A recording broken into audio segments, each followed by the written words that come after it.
Welcome to my all viewers. আসসালামু আলাইকুম। কেমন আছেন সবাই? আশা করছি ভীষণ ভালো আছেন। আর আজকে কিন্তু আমি খুবই মজাদার আর একটা নাস্তা রেসিপি শেয়ার করবো।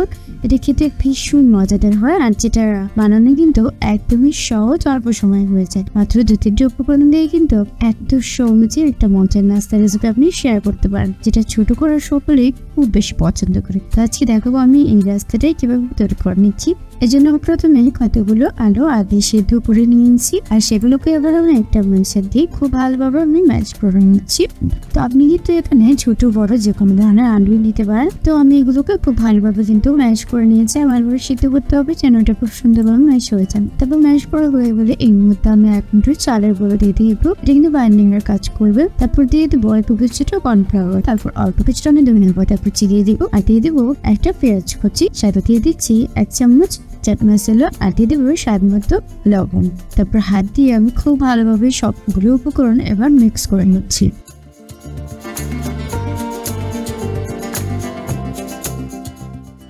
তো দেখতেই পাচ্ছেন আমি কিন্তু এগুলোকে খুব সুন্দরভাবে মিক্স করে নিচ্ছি আর সাথে আমি অল্প কিছুটা সরিষার তেল অ্যাড করে দেবো, খুব সুন্দর একটা ফ্লেভার আসবে এতে। তো আমার কিছুটা সরিষার তেল দিয়ে আমি আবারও খুব ভালোভাবে কিন্তু এগুলো করে মিক্স করে নিচ্ছি।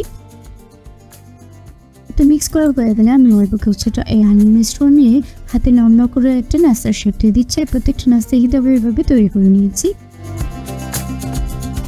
তারপর অন্য একটি মিক্সিং জারগুলোকে কোট করার জন্য আমি হালকা আটা নিয়ে নিয়েছি আর সাথে দিয়ে দিচ্ছি 1 চামচ কর্নফ্লাওয়ার, দিয়ে দেবো স্বাদ মতো লবণ আর দিয়ে দিচ্ছি অল্প কিছুটা পানি। এটাকে খুব ভালোভাবে মিক্স করে নেওয়ার জন্য, এটা কিন্তু খুব বেশি পাতলা হবে না, জাস্ট আমি এটাকে কোট করার জন্য একটা পেস্ট তৈরি করে নেব। তো দেখতে পাচ্ছি আমি কিন্তু একটা চামচের সাহায্যে এগুলোকে খুব ভালোভাবে মিক্স করে নিচ্ছি। তো এভাবেই কিন্তু আমি ভালোভাবে এটাকে মিক্স করে নিয়েছি। তো যখন মিক্স করা হয়ে যাবে আমি একটি পেয়ালাতে একটা নুডলস ছোট ছোট করে গোল করে ভেঙে নিয়েছি আর তাতে আমি মশলাটা এবার দিয়ে দিচ্ছি। আমি এর মধ্যেও কোট করে নেব, সেজন্য এটা আমি করে রাখছি।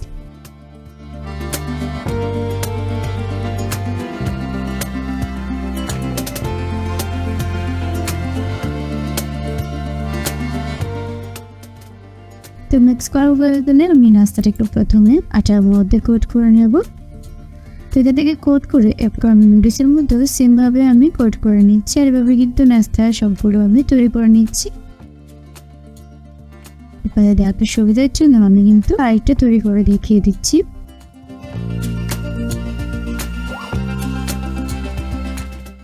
তো এভাবেই কিন্তু আমি সবগুলো নাস্তাটা কোট করে নিয়েছি।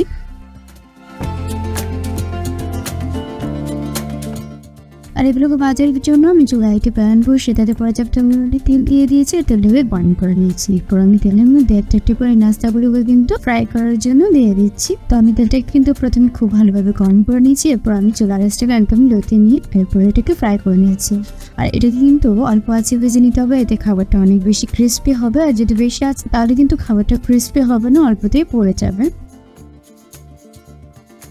তবে নেড়ে চেড়ে আমি দু পাশটাকে ব্রাউন কালার করে নিচ্ছি। একটা পাশ যখন হয়ে যাচ্ছে আমি উল্টা অন্য পাশটাকে সেমভাবে করে নিচ্ছি।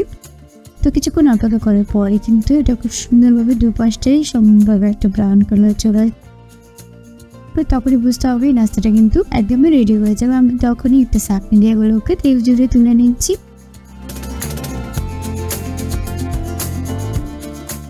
এগুলো কিন্তু গরম গরম নাস্তার জন্য একদমই রেডি। তো ভিউয়ার্স, আমি আশা করছি আমার আজকের রেসিপিটা তোমাদের ভালো লেগেছে। আর আমার রেসিপিটা যদি ভালো লাগে তাহলে প্লিজ আমার চ্যানেলটাকে সাবস্ক্রাইব করে দিও।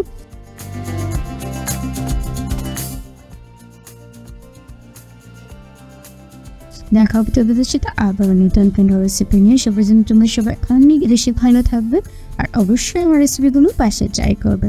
সবার সাথে আবার দেখা হচ্ছে নতুন কোনো ভিডিও নিয়ে। সে পর্যন্ত অনেক বেশি ভালো থাকো। আল্লাহ হাফিজ।